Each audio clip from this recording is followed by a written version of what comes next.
Throughout his long career, there has been a mystique surrounding this silver-tongued academic we know as Dr. John DeGrove. Now, is John DeGrove a guru? I think so. I want to congratulate John and Gail for their commitment to this state and to really developing a whole cadre of committed people to try to do something about urban and environmental problems. Joint Center's where I'd rather stay. Our passion is to work all day. I just adore a plan review. Darling, I love it, it's managed by you-know-who. But you will notice there were very few male faces. John liked to hire women. He said they worked harder. The Joint Center was always one of those sources, certainly under Dr. DeGrove, but the staff was always extraordinarily capable. Governor Graham created a group called the Resource Management Task Force that was to look at possible legislation and solutions to ensuring the best resource management in the state. It was the beginning of the idea about growth management. But it was terrific work. We worked in a time of the heady times of the progressive state era in planning and environmental protection. In 1987, in July, I moved to Fort Lauderdale to help John in his mission to actually expand the course offerings and to make a freestanding urban planning program. I remember that first Joint Center office when I met him, which I think was under the stairs in the basement of the only building on the FAU campus, which was the administration building, moving to Commercial Boulevard, where we were able to schedule our own classes, be control of the first floor, work with Sarah Shannon, and get the Institute of Government up and running conferences every single month and making it a real center of activity for the education of Florida's growing number of urban planners and local government officials. At the time I came, he was the father of growth management in the United States. And I contacted him and said I wanted to work with him. And I would bring my own funding. And he said yes. The history's interesting. That's the book. It is militantly anti-sprawl. That was the starting point.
Alcoa is a 2,050-acre piece of property located in Jupiter.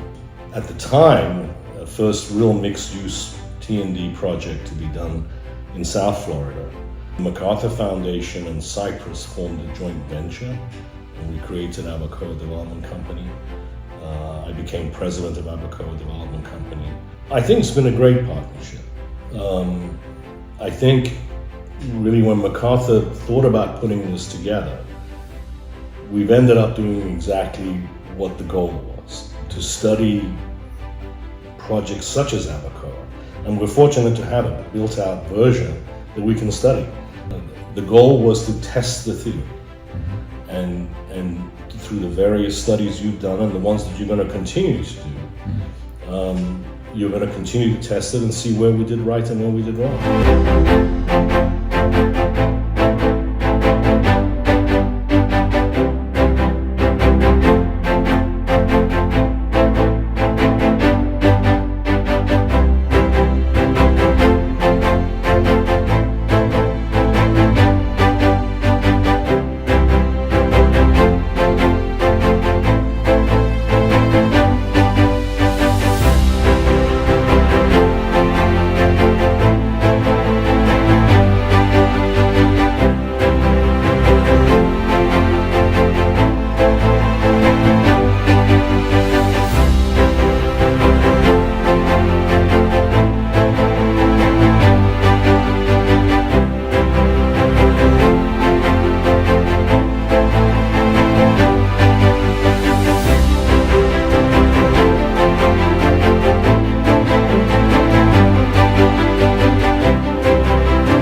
I am so honored to be a part of this 50th anniversary webinar to just celebrate the work of CUES.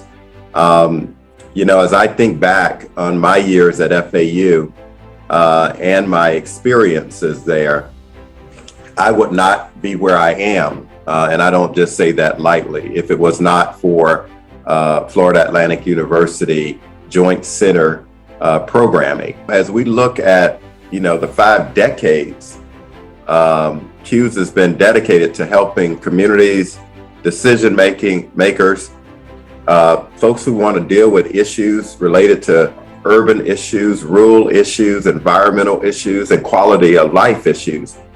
And that to me is significant. And it made me who I am today.